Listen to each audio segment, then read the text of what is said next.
Today, we're going to go over the top things that you need to know from one of the top defense attorneys here in Ohio about concealed carry. So let's get started.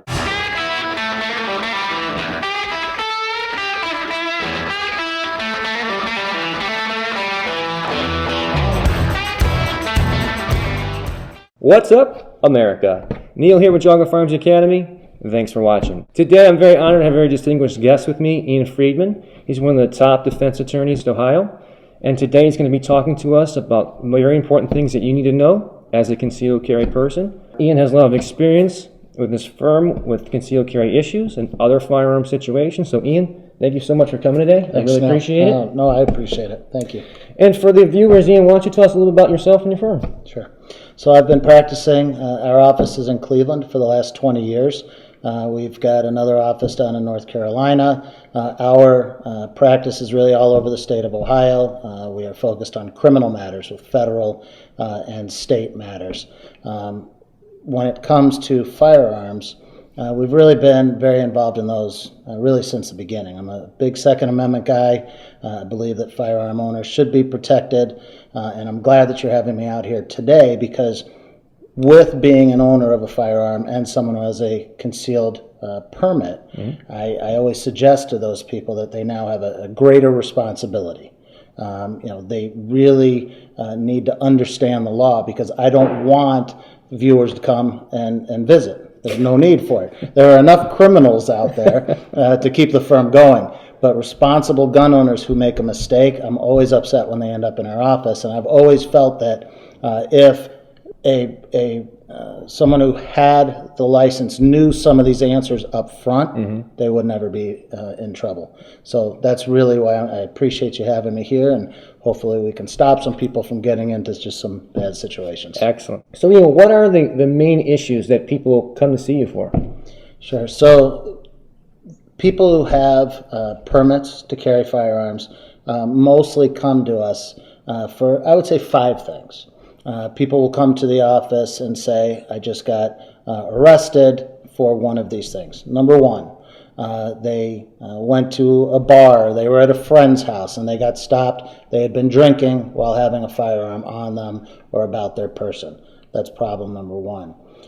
Number 2, they got pulled over by an officer or were approached by an officer and did not state that they are concealed carry holders quickly enough and make it clear enough. And so that's number 2.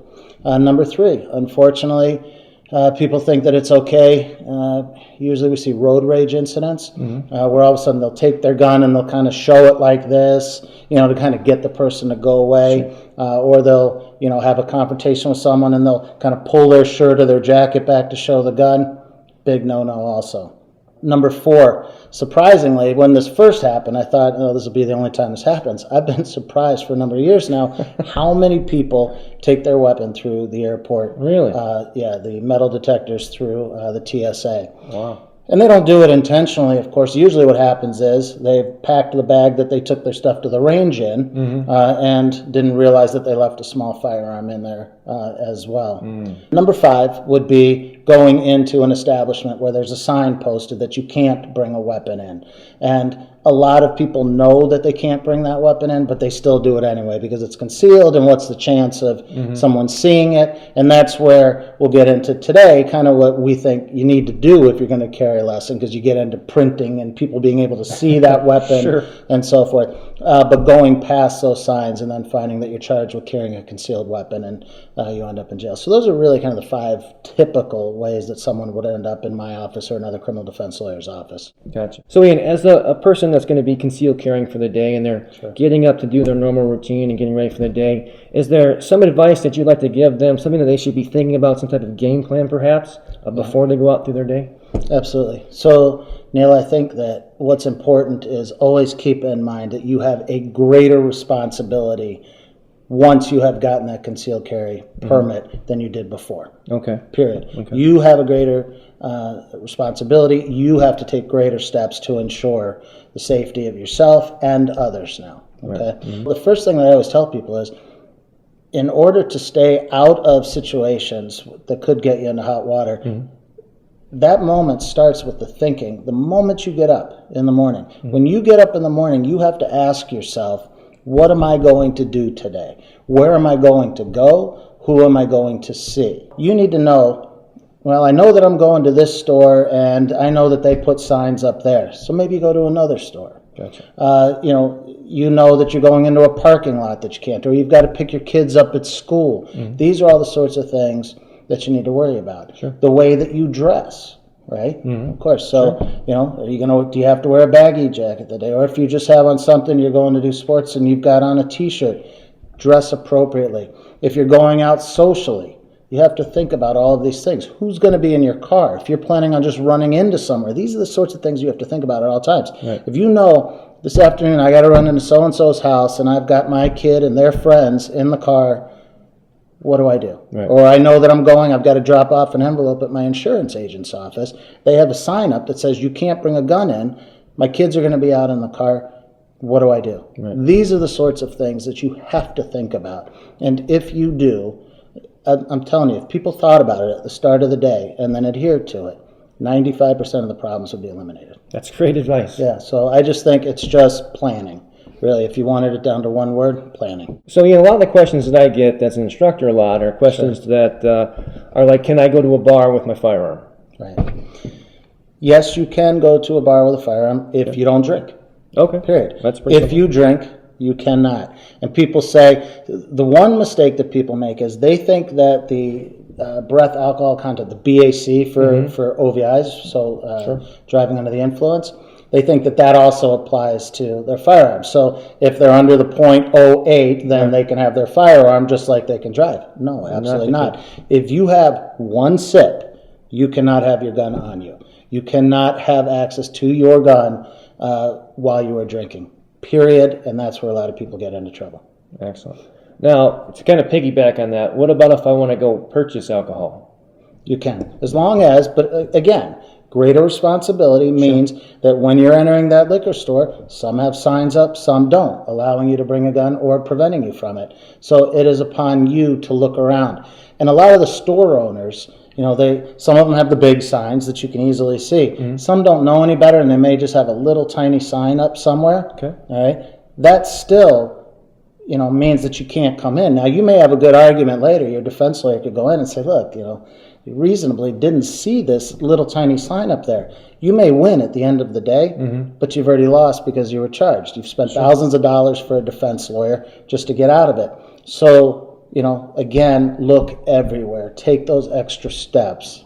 And that also, again, this whole video, when you asked me, and I appreciated, you having me out here, is to eliminate headaches. And that will eliminate if you really are looking around and ask yourself, what do I need to do to not have to see someone like Ian, or one of his colleagues. Sure. So. Well, that plays into what we always talk about, which is situational awareness in general, just keeping yourself out of trouble in the first place. But that adding that to looking for signs and trying to see where you can and where you can't go, I think is important. Exactly. And when it comes to picking up or dropping off your kids or just going into the school zone, is there something that we need to know specifically about that? Sure. So in Ohio, you can have your gun on you if you're a concealed carry. You can have it on you, go through, your kid comes out, kid gets in the car, you leave, you're fine.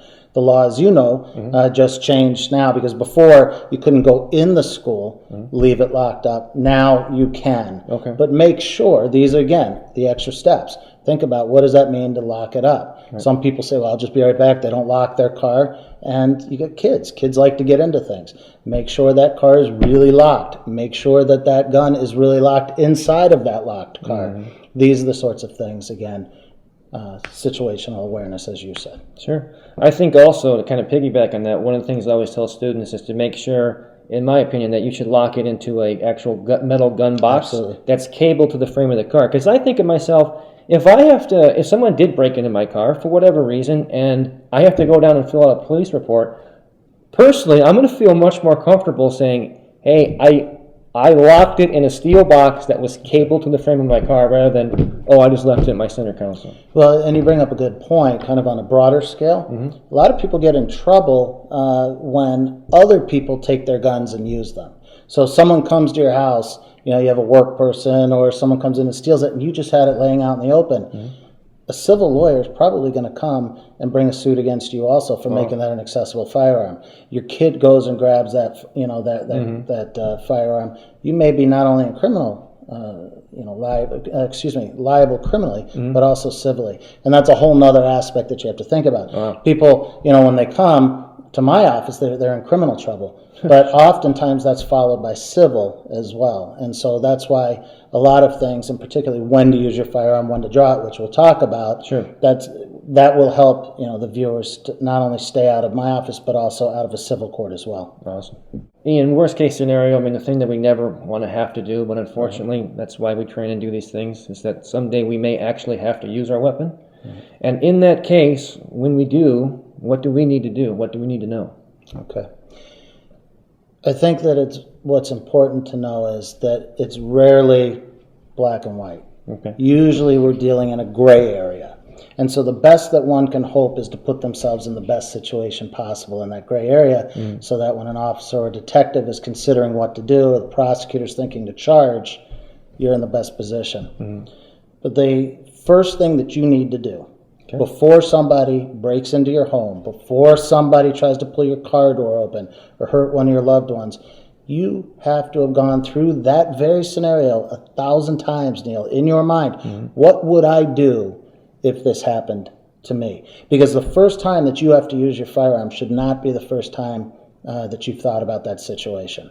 So again, I think it's planning, preparation, and more planning. So that if you use your firearm, you know, you have to think about, when am I going to use it? Okay, that's number one. Was I reasonable when I used it? Did I reasonably fear for my safety, the safety of my family, or others? Because in Ohio, you have the right not only to protect yourself, but to protect others. Right? But it's got to be reasonable. And then the big question comes, what people ask me all the time, is, well, what do I say when the police come to question me afterwards? And that's a huge topic. So, you know, I'd love to talk about that with you and go over that. Okay. Well, let's say that I'm in a scenario where I use my weapon. Maybe it was a carjacking, whatever the case is, and now, of course, luckily I'm here and the police arrive. What should I do moving forward? What should I say? What should I be thinking? Is there the first move I should make? So, you know, I am not a criminal defense lawyer that thinks all police are bad. In fact, I think police, all in all, just like every other profession, are very good. Okay? And I think they are here to protect us and they are here to help us. I'm not so worried about the police questioning as I am giving the answers just after you just shot someone. Right? It's the middle of the night, or I'm sorry, let's go back to the carjacking. You're in your car, calm, you got the radio going, you're thinking about good things, you're with your loved one, and all of a sudden you got into a situation where you needed to pull your firearm, and we know we never pull it unless we are prepared to shoot and kill someone. So now you have killed someone with it. Your adrenaline, you're going to be in such a distorted, surreal state that it's really unrealistic to think that you're going to even be able to recall exactly what happened the way it happened. And that's why often with police departments we see that in shooting situations they don't give statements, you know, for 1 or 2 days until after the shooting. And so it's unrealistic to think that you or I, after such a situation, are going to be composed enough to sit and say, well, this is what happened, and I felt in fear for my life, and that's why you're going to be beside yourself. Okay? And so because of that, what we always tell people is you just say, officer, detective, I appreciate that you have a job to do, and I fully intend to cooperate. However, I'd like to make my statement with counsel present. Once you say that, the police have to stop, okay? Afford you the opportunity to get a lawyer. And then once you've gone over that with your lawyer, if they advise you to do so, then you will go in and make that statement. So I never want to see someone make that statement immediately thereafter. I think it's a crapshoot as to what came out of your mouth, okay? Even if it was a legitimate, justified situation. This is kind of I don't know if you want to call it a myth, and maybe it's true, I don't know. But I've heard this many times in the scenario where there is a confrontation and the other person, let's say that they survive, Right. And we basically aren't going to say anything in that scenario except what you just advised. But I've been told one of the things that you should say, and you can tell me if you think this is correct or not, is that I make it clear to the officer that, again, that I want to cooperate, but that I'm the victim here. And the thought of this, and you tell me what you think, the thought process there is, if I don't say anything at all, and this guy was definitely the scumbag that attacked me, and he says, no, he's the bad guy, meaning me, they're obviously going to arrest me in that case, because what else do they have to go on until they have more evidence of the case? So what do you think about that? Well, the person who's pointing and saying it was you, let them say what they're going to say. Okay. All right. You can always go back in. You can always give a statement at a later time. Okay. All right. So I'm not convinced that that's the way. Okay. Because here's the important thing to think about. You and I are sitting here. We're in your studio. We're, calm. We're talking about this objectively and academically. Sure. There's no person sitting here lying bleeding with tons of people around screaming and everything else. Right. With your adrenaline, your blood pressure out to here. Right. That's a different place. So I would venture to say that the discussions that you had with others probably were in a similar form like this, where we're just debating it back and forth as to what to do. It's all fine and good here, but when you're out in the real world, in the community, and you've, not only have you pulled the gun, there's people, saying, yelling and this and that, and the police lights are all around, whole different situation. Gotcha. So the safe play is to not say anything. And just so that everyone knows, your silence cannot be used against you in a court of law. So at a later time, if you end up in court, you've been charged, the same person comes forward and says, he did it. Right? Neil's the one who did it. I'm the victim. He's the bad guy in this whole thing. Well, with your lawyer's guidance, you may have gone in and made a statement at a later time, to kind of dispel that contention, number one. Sure. So, number two, let's say that you don't make any statements. The prosecutor cannot get up in front of a judge or a jury and say, ladies and gentlemen, Mr. Victim over here said that, Neil was the shooter, he was the bad guy, he was the aggressor. And Neil did not make a statement, which must mean that he's guilty. You cannot do that in a court of law. One's silence cannot be used against them. Okay? So that's really important because people get scared because they say, well, if I don't say anything, what's going to happen? It's okay.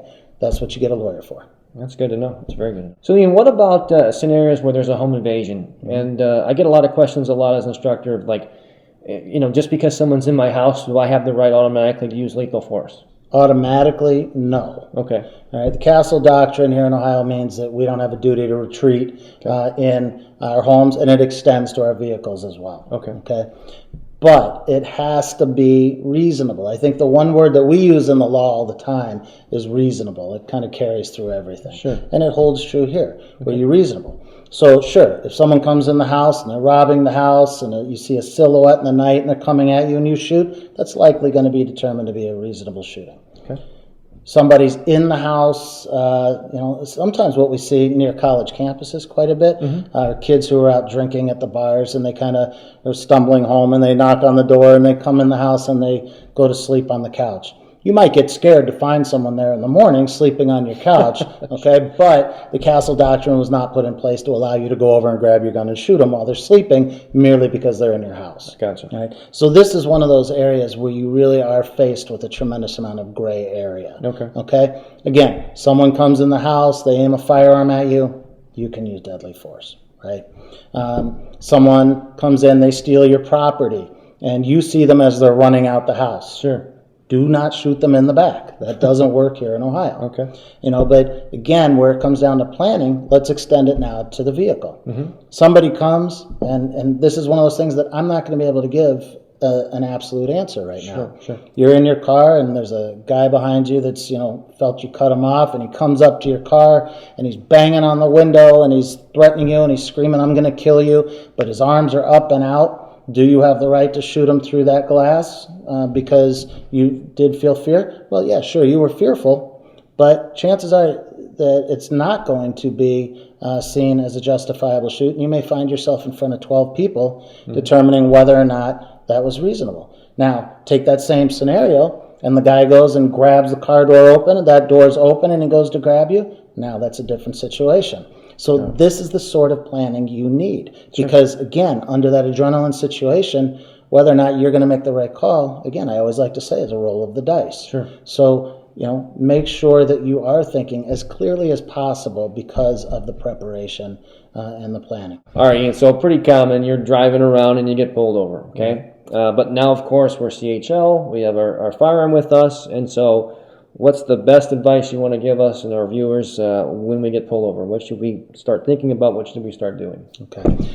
Best advice for anyone who's getting pulled over, who's got the concealed license, is don't wait until you're asked. We have a duty, remember, a greater responsibility to let the officer know as they're approaching the vehicle, yes, I have a concealed carry permit, I do have a firearm, and this is where the firearm is located.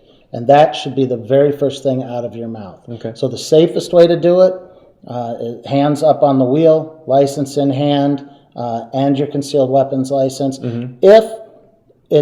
If your license is elsewhere and you've got to fidget around and you're reaching for it, that also can cause an officer some great anxiety and concern. So you may not want to do that.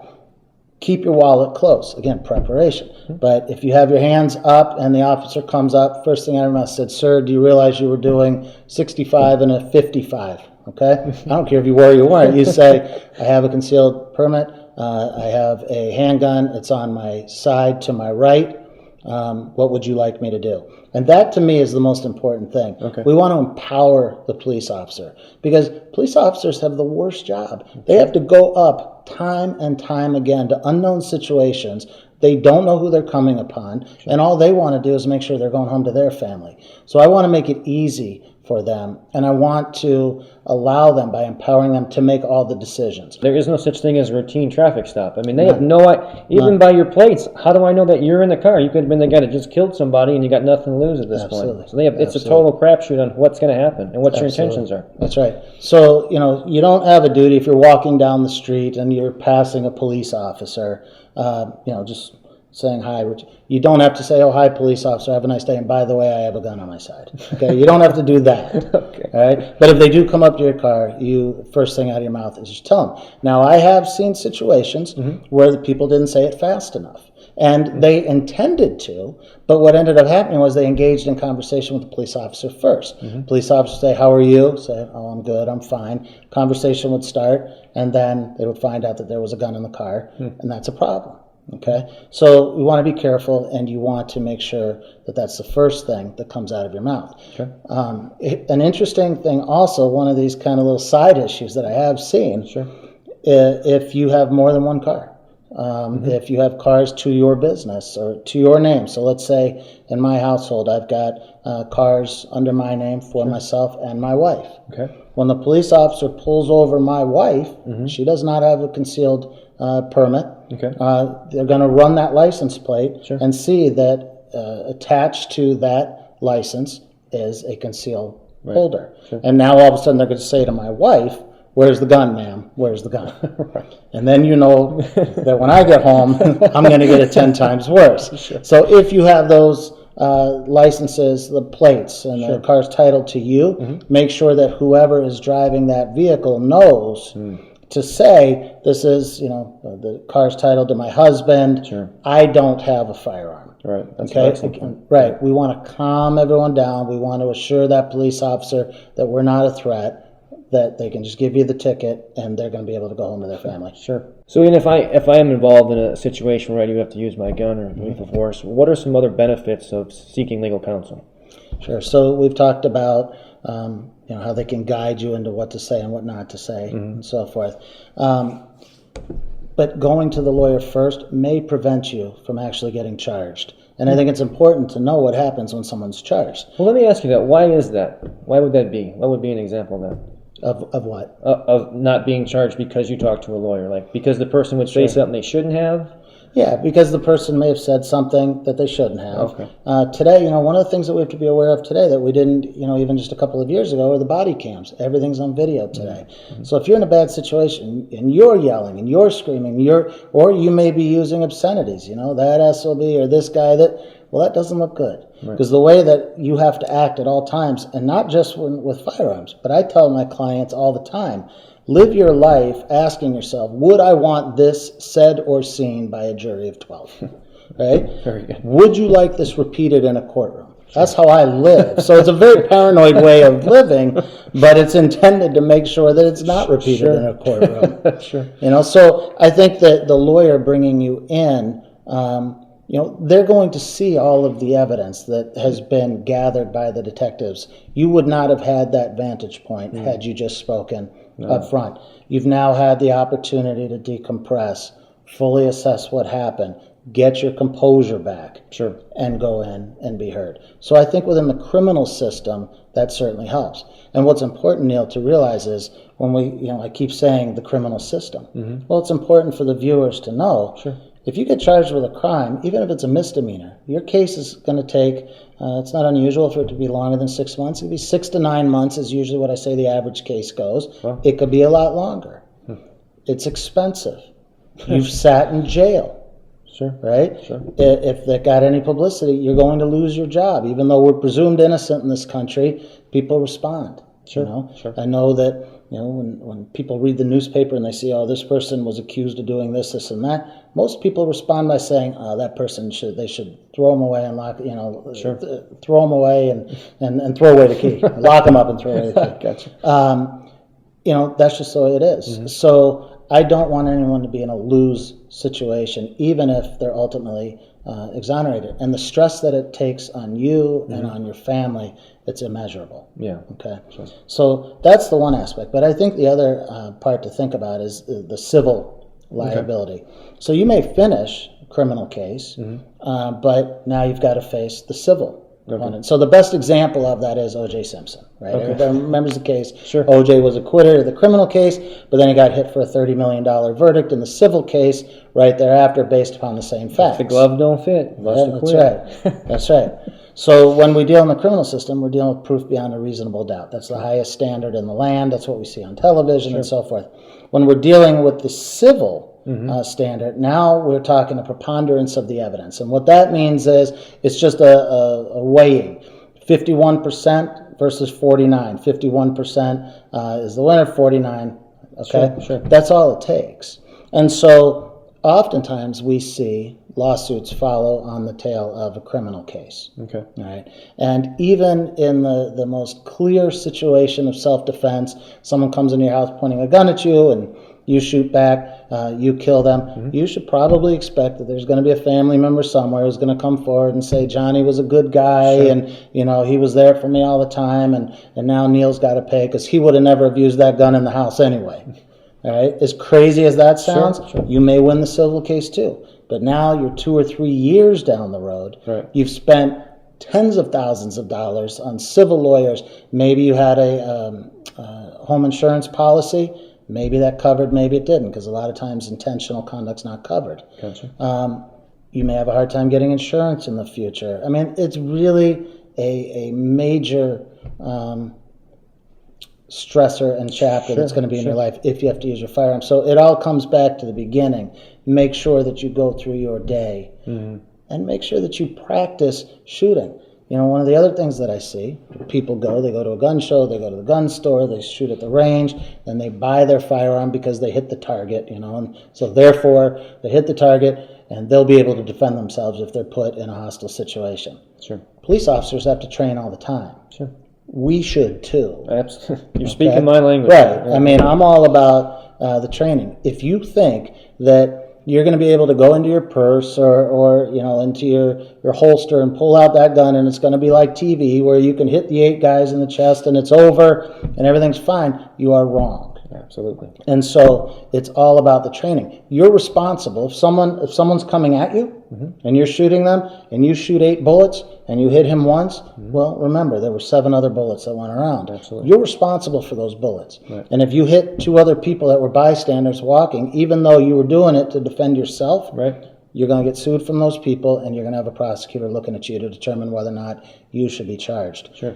Again, even if you win, you lose. Great point. Ian, so I get a lot of questions, obviously not just with concealed carry, but people in the state of Ohio realize that you can open carry, just as far as we know. And so, is that in fact the truth? Can we open carry, and what should we know about that? Sure.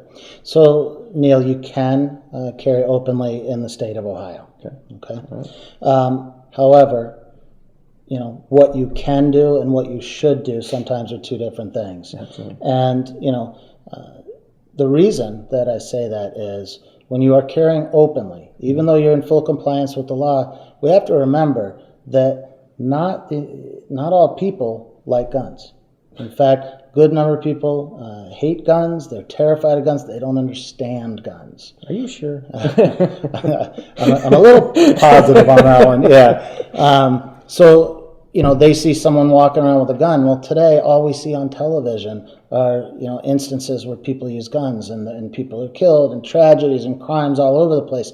So for someone who is not a gun person, that may cause them to react. That may cause them to call the police. That may cause them to tell a store owner, whatever it is. So if you Before you go any further, too, I just want to be clear on this so that you guys understand.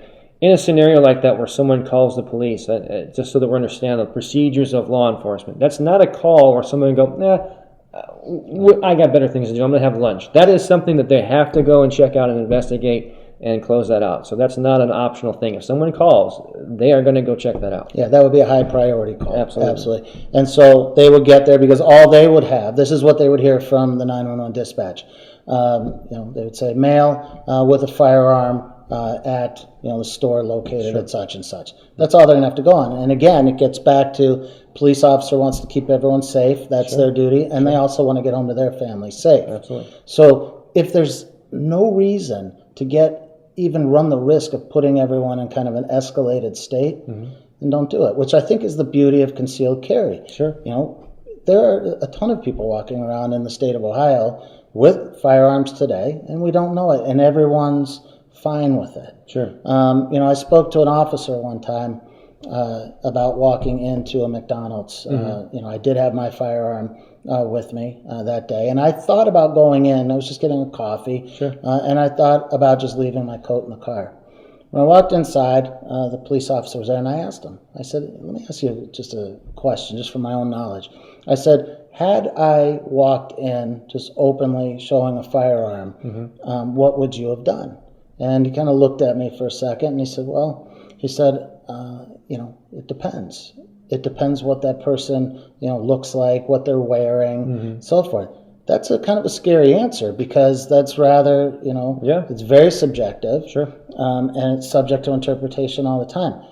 I don't want to be in that situation where someone's evaluating whether or not I'm a threat. Sure. If I can put on a coat or a sweatshirt or a T-shirt and carry in a way that I can never be perceived as a threat by anyone, then that's where I want to be. Yeah, I always say that. I mean, if you're the last person that's getting involved in any situation, you're just buying a pop at the store, and some knucklehead comes in to rob it, and they see you with the gun, you're the biggest threat in that room automatically, whether you want to be involved or not. Absolutely. Yeah. I'd rather be the person who, obviously, if I wasn't able to get out of there, I want to be the person that is not on anyone's radar in that situation if I have to act. That's our ace in the hole. That is. Yeah. So, Ian, to kind of curtail one of the things we talked about earlier, which was when we can use our gun, a lot of questions also come up with brandishing, like showing the gun to win an argument or to empower yourself. And so what comes along with all that? Right. All right. So I think the very first thing that we always have to remember is,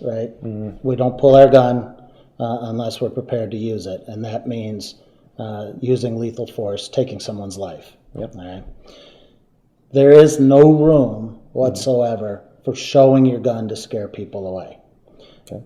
As I had stated at the beginning of our interview, that a lot of people do end up having to hire criminal defense lawyers because they say, this guy was telling me he was going to kick my ass, or he was swerving behind me, he cut me off.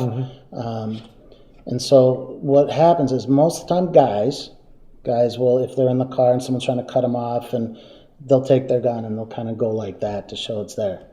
That's a crime. You will be and should be charged. Sure. Period. Okay. You're in a store and somebody is in that situation where, you're getting pushed, something like that, and you back away and you can leave. Okay. Sure. So there's nothing to prevent you from leaving. We don't have castle doctrine, walking around. Right. But you say, hey, and you pull this open and say, I'm a concealed carry permit, holder, to scare them to walk them away. You can be and you should be charged. Sure. All right. So if you can walk away, walk away. That goes with the greater responsibility. That greater responsibility requires oftentimes a greater maturity. Sure. By people. No longer can you get into fights if you're carrying around a gun. Right. Right. Period. Don't show it. Right. Unless you're prepared to pull it, and don't pull it unless you're prepared to kill someone. Yep. And that's why, again, I was really pleased and honored that you had me here, because this is too important. Sure. The people that we're talking to, your viewers, are not criminals. Right. They're carrying guns to protect themselves against those criminals. Right. So it really is, it's a shame and it's a travesty Sure. that these good people may end up in a criminal defense lawyer's office when all they did was intend to protect themselves. Right. But if they don't take those steps every morning when they get up to plan out their day, go through the potential scenarios in which they may use a firearm, Right. and then remind themselves what they would do in the event that they did use their firearm and the police were questioning them. Sure. If they don't do all of those things, Right. they are setting themselves up for potential failure. Sure.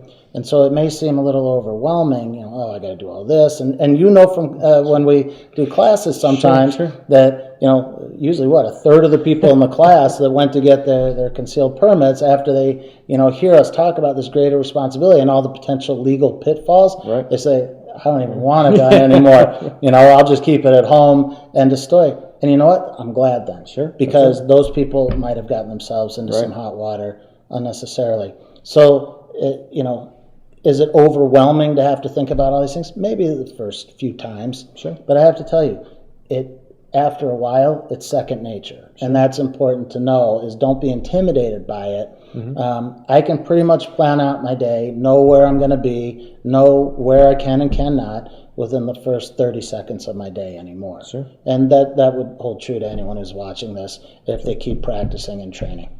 Yeah, I mean, your best intentions can be destroyed by poor planning. Bottom line on that. Absolutely. All right, so here's something I think most people don't even think about, but we plan our day and all that kind of good thing, but now we're in a scenario where we had to use our gun. We're going to call 911. Right. What do we say?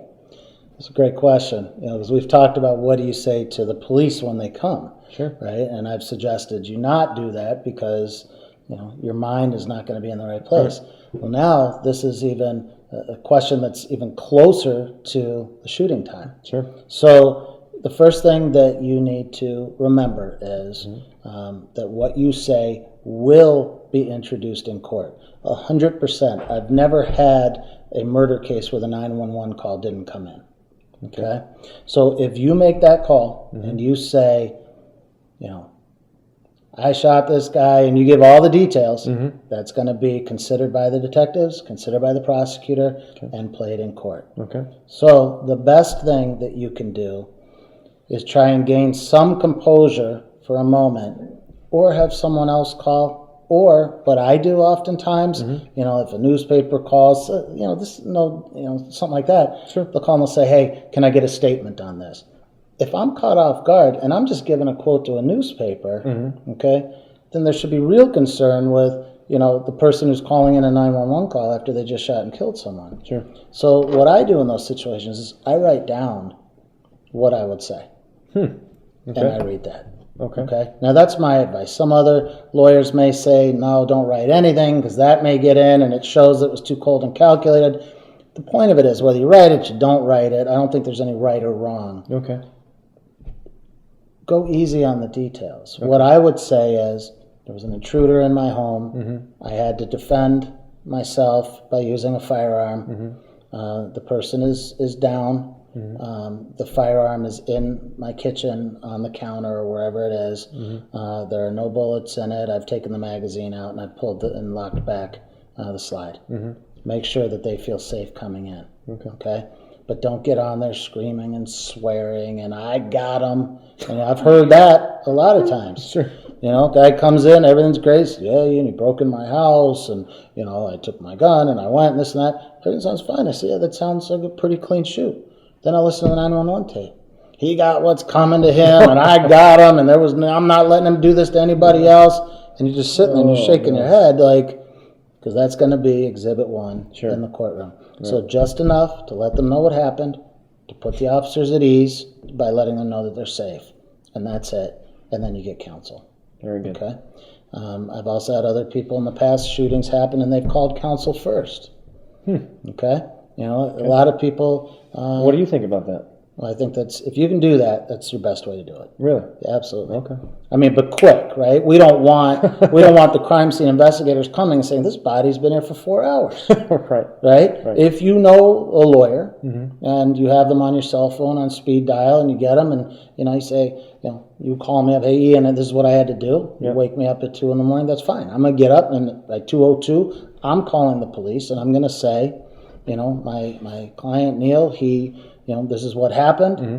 He had to use the firearm in self-defense, and I'll be in a much better position to report it. Sure. All right. So I think one of the things that's important is that one simple question brought out so many potential answers. Right. Okay. Right. No absolute right or wrong, but less is more sometimes. Right. And that's what I see here in response to your question. Ian, you've been an amazing sport so far, taking the time with us and the viewers. My pleasure. But to wrap this all up and in conclusion, is there anything that you'd like to tell the viewers in particular about putting this all together? Sure. I would love to be able to say that if you do A, then B will happen in a stress or lethal force situation. Unfortunately, the law doesn't permit me to do that because every situation is different. Sure. So I would caution the viewers to not look at other situations and say, well, if I were to do that, then I'm going to get the same result. Okay.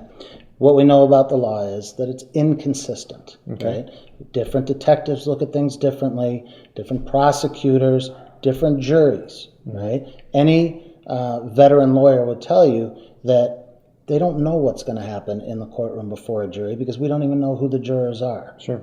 Okay. And so it really comes back to just recognizing that, again, it's this more gray area. Right. And in order to put yourself in the best possible situation when you're being evaluated by others is preparation, planning, and training. And I don't think that you can do too much of any. Sure. So that's what I would end with. I'm certainly happy to, talk to you as things develop in the future and the laws change and situations come up. But I appreciate you doing this because this is really a good way to help good people avoid, bad situations. So you're doing everyone a great service. That's awesome advice. I appreciate that. You bet. Well, and again, I cannot thank you enough, not just for myself, but for all the viewers. I mean, I think My pleasure. I think it's going to be hard for them to really realize the value that they're getting from this. It's pretty incredible to have an opportunity to be in front of someone like yourself with your experience and to be able to give them some really sound advice. So I super appreciate that. Thank you so much. My pleasure. Thanks, and Neil. thanks for coming. Absolutely. Thank you. Alrighty, guys. Well, there you have it. I hope you got a lot of great information on that. If you liked it, please give myself and Ian a thumbs up. We both appreciate that. You now can find us, of course, on Facebook, Instagram, and, of course, YouTube. Until next time, remember, it's always better to be judged by 12 than carried by 6.